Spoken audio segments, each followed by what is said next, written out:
So today saw the opening of the inquest in Sheffield into the tragic death of ice hockey player Adam Johnson.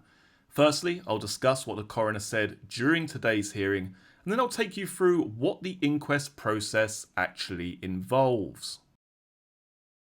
A coroner has offered her sincere condolences to the family and friends of Nottingham Panthers ice hockey player Adam Johnson, who died after sustaining a serious injury during a match watched by thousands.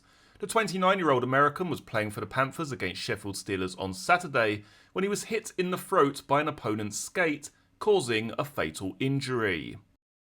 On Friday, Sheffield senior coroner Tanika Rawdon opened and adjourned an inquest into Johnson's death at Sheffield's Medico Legal Centre. Mrs. Rawdon confirmed personal details about the player, including that he was from Minnesota in the United States, and gave very brief details of how he died. She said that initial investigations had found that Mr. Johnson was seriously injured. He was taken by ambulance to the Northern General Hospital in Sheffield, where he died later that day as a result of the injury sustained. He was identified by his fiancée, Ryan Wolfe. She said inquiries into the death were continuing. The coroner adjourned the inquest until January 26th, but stressed that this would be for a review and not for the full hearing. Mrs. Rawdon concluded the 4-minute-long hearing by saying she wanted to take this opportunity to offer to his family, his friends, and all those who knew him my sincere condolences at this time. Okay, so what exactly is an inquest? What I'm going to do now is take you through basically what the inquest involves, and I'm also going to leave a link to this full document down in the video description box below. So the first question, what is an inquest? An inquest is an investigation into a death which appears to be due to unknown, violent or unnatural causes, designed to find out who the deceased was and where, when and how.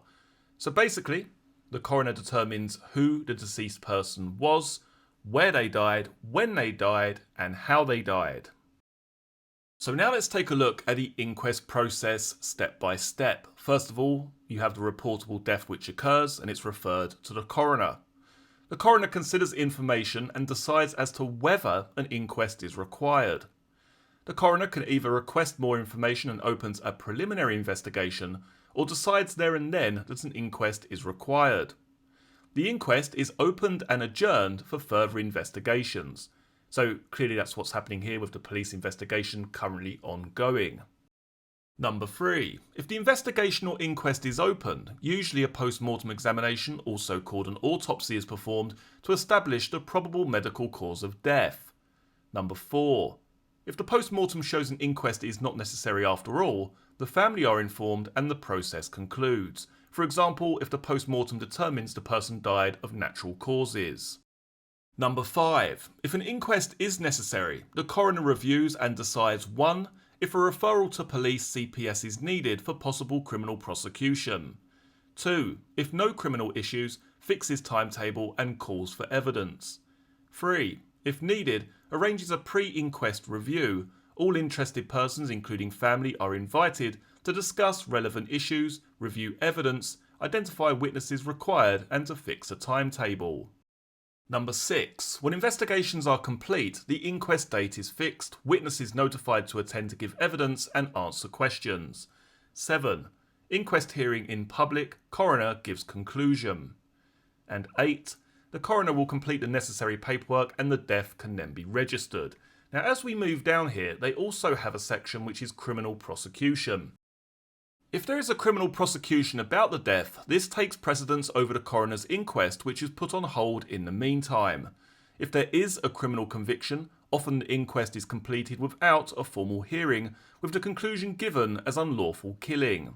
If there is no criminal conviction, the coroner becomes involved again and will usually hold an inquest, and the police file will usually be sent to him or her. Okay, so what are some of my thoughts regarding this situation as it stands today? Now, I have to be honest, I have absolutely zero faith in the CPS in terms of bringing charges against Matt Petgrave.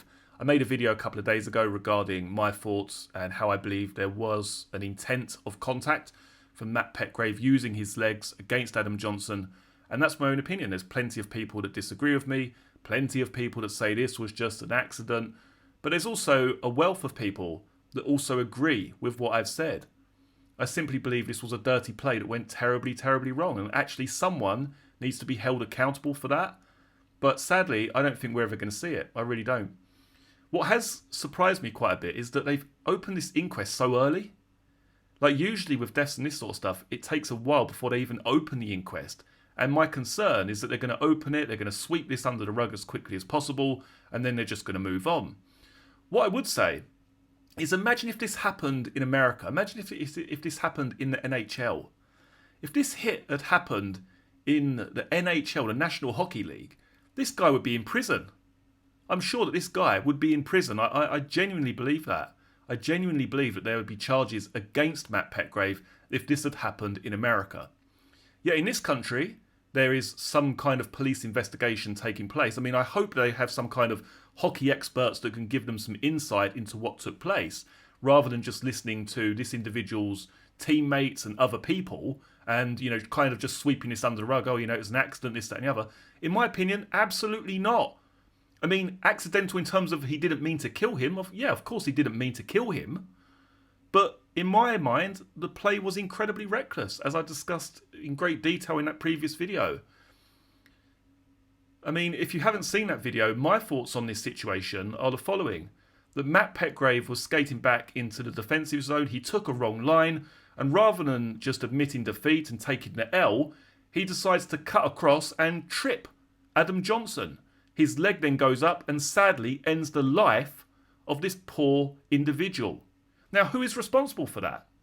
In my mind, it's Matt Petgrave. There has to be some kind of justice here for Adam Johnson. Again, many people will disagree with me. That's absolutely fine. But having watched hockey for the best part of 25 years and witnessing firsthand British Elite League games in person, watching thousands of games of ice, I'm not just some person who's creating a video because it's a popular topic. I love ice hockey. Ice hockey is one of my passions. I absolutely love the sport. Yet to see this be sort of swept under the carpet like it's some kind of freak accident, there was intent there. Intent in terms of contact between Matt Petgrave with his legs and Adam Johnson, who has sadly lost his life as a result. Now, over the coming week or so, I'm also going to be creating a video with the podcast Friendly Fire, a guy who was a former Division 1 ice hockey player who's got a great deal of experience actually playing the sport firsthand. We're going to be creating a video together discussing this hit and our own personal thoughts and opinions. So do look out for that over the coming week or so. I'll put a link down to that channel in the video description box below as well. Do feel free to check out his video regarding this hit and his opinions on what took place. Now, naturally, I'll be keeping you up to date as best I can in terms of any progress with the inquest and the police investigation concerning the tragic passing of Adam Johnson. As always, many thanks for joining me for this video. I look forward to seeing you all again for the next one. Take care. Cheers.